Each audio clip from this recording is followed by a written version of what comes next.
We will destroy the mankind.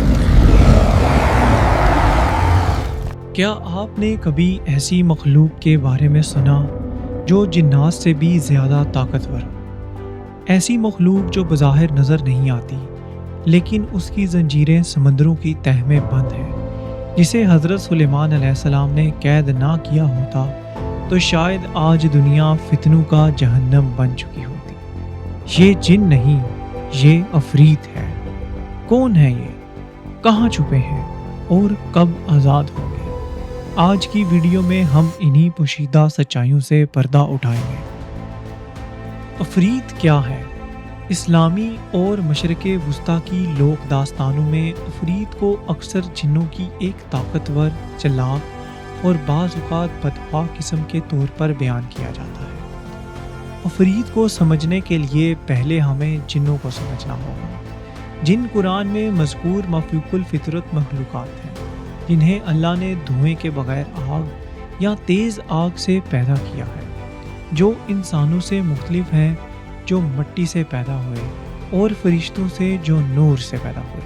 جنات کی مختلف اقسام ہیں، جیسے گول، سلا یا مارد۔ عفریت اپنی بے پناہ طاقت، غیر معمولی جسامت اور اکثر اپنی آتشی فطرت کی وجہ سے نمایاں ہے۔ لفظ عفریت خود ہی ایک طاقتور، سرکش یا باغی مخلوق کی طرف اشارہ کرتے ہیں۔ وہ اپنی عظیم جسمانی اور جادوئی صلاحیتوں کے لیے جانے جاتے ہیں۔ ایسی مخلوق کا تصور کریں جن میں بے پناہ طاقت ہو، جو غیر معمولی کارنامے انجام دینے کی صلاحیت رکھتے ہوں، جو اکثر آگ، دھوئیں اور ایک زبردست موجودگی سے وابستہ ہوں۔ طاقتور مفوق الفطرت مخلوق کا تصور نیا نہیں ہے، یہ کئی ثقافتوں میں سرایت کر چکا ہے۔ تاہم عفریت کا محسوس تصور قدیم مشرق وسطیٰ کی لوک داستانوں اور قبل از اسلام عرب روایات میں گہرائی سے جڑا ہے۔ اسلام سے پہلے یہ مانا جاتا تھا کہ صحرا، پہاڑوں اور بھولی بصری جگہوں پر مختلف روحیں اور دیوتا آباد ہیں۔ جن بشمول ایسی مخلوق جو بعد میں عفریت کے طور پر درجہ بندی کی گئی، اس بھرپور اعتقادی ڈھانچے کا حصہ تھی۔ اسلام کی آمد کے ساتھ موجودہ لوک داستانوں کو دوبارہ سیاق و سباق میں لایا گیا۔ قرآن نے جنوں کے وجود کو تسلیم کیا اور ان کی خصوصیات بشمول آگ سے ان کی تخلیق اسلامی نقطہ نظر کا حصہ بن گئی۔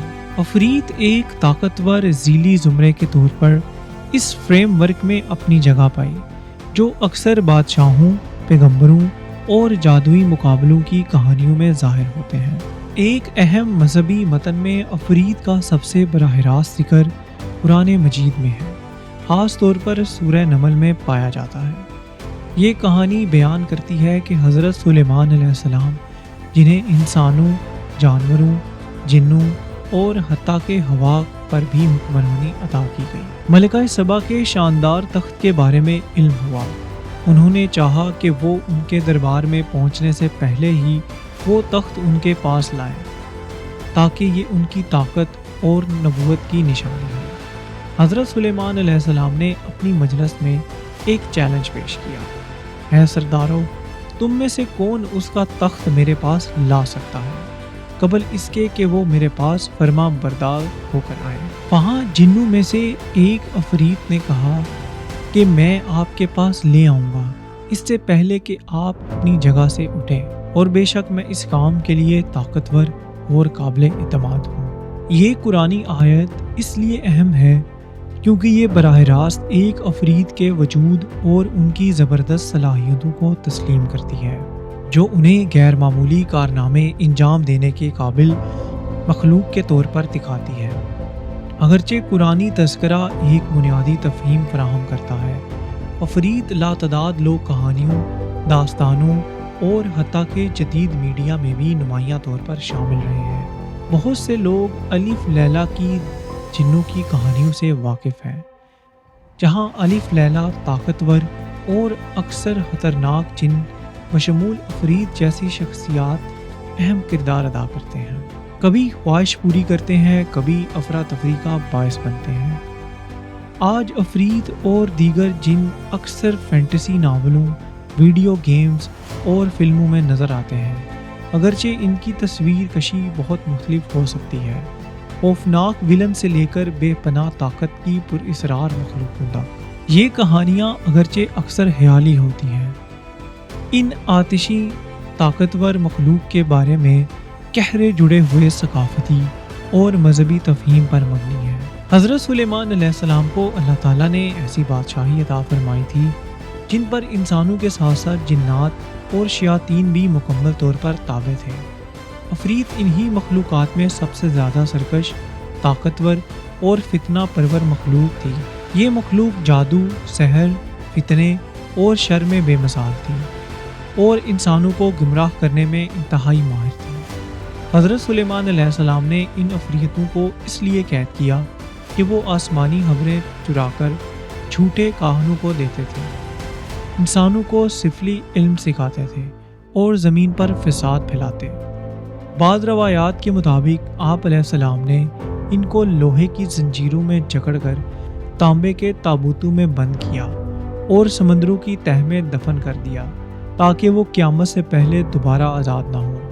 لیکن اسلامی اور اسرائیلی روایات میں بعض علماء اور مفسرین کا ماننا ہے کہ قیامت کے قریب یہ عفریت دوبارہ آزاد کیے جائیں گے اور وہ دجال کے لشکر میں شامل ہوں گے۔ دجال کو دنیاوی طاقت، جادو اور سحر میں مدد دینے والی یہی مخلوق ہو سکتی ہے، کیونکہ ان کا علم، رفتار اور فتنہ پروری اس کے فتنہ کو عالمی سطح پر پھیلانے میں کلیدی کردار ادا کرے گی۔ دجال صرف ایک شخص نہیں ہوگا، وہ فتنے کا نظام ہوگا۔ وہ اس نظام کو عالمی سطح پر پھیلانے کے لیے روحانی سحر، شیطانی قوتیں اور غیبی اثرات درکار ہوں گے۔ دجال کا جھوٹا خدائی کا دعویٰ، کرشمے دکھانے، مردوں کو زندہ کرنے کی نقل، بارش برسانے جیسے دھوکے، ان سب میں جناتی قوتوں کا دخل ہو سکتا ہے۔ یہی وہ جگہ ہے جہاں عفریت بطور خفیہ ایجنٹ کام کریں گے۔ کچھ روایت کے مطابق دجال کے لشکر میں صرف انسان نہیں، جنات، شیاطین اور عفریت جیسے عناصر بھی شامل ہوں گے، جو انسانوں کے دلوں میں وسوسے، خوف، فریب اور دنیا کی چمک دمک کے ذریعے ایمان کو متزلزل کریں گے۔ چاہے قدیم لوک داستانوں کی اینک سے دیکھا جائے یا مقدس نصوص سے، وہ ان عقائد اور کہانیوں کے بھرپور تانے بانے کا ثبوت ہیں جنہوں نے صدیوں سے ثقافتوں کو تشکیل دیا ہے۔ عفریت کے بارے میں آپ کے کیا خیالات ہیں؟ کیا آپ نے ان کے بارے میں کوئی اور کہانیاں سنی؟